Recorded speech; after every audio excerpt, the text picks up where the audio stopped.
Hi, I'm Dr. Laura Colosi from ThinkWorks. This lesson is called My Family is Precious. It has 3 objectives: to teach proper posture, proper use of utensils, and to show children what a well-balanced meal is. The first part of this lesson is to differentiate between items that are food and items that are not food.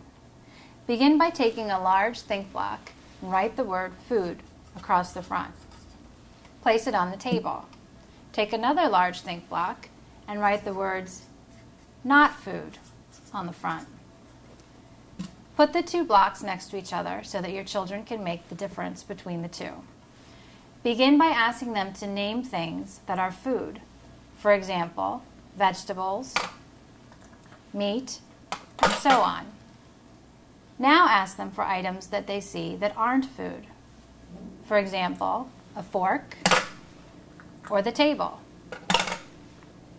Continue the lesson by removing the not food block and taking out the block labeled vegetable. Place it on the table. Ask your students, does a vegetable have parts? Have them list the parts. For example, stems, leaves, seeds, and so on. The next step in the lesson is to ask your students about the relationship between food and themselves. Ask them, what is the relationship between you and food?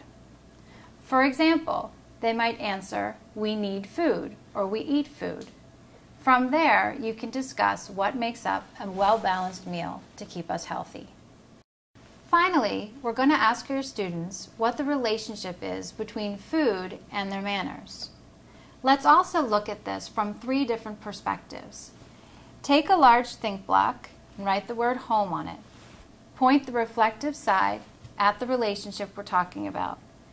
Take another large think block with the word school written on it and place the reflective side towards that relationship. And finally, take another think block with the word restaurant written and point the reflective side at this relationship. Now talk with your students about how these things might change when we're looking at it from the perspective of home, school, or restaurant. Using the patterns of thinking and think blocks, your students will learn all 3 objectives of this lesson: proper posture, utensil usage, and what a well-balanced meal is comprised of.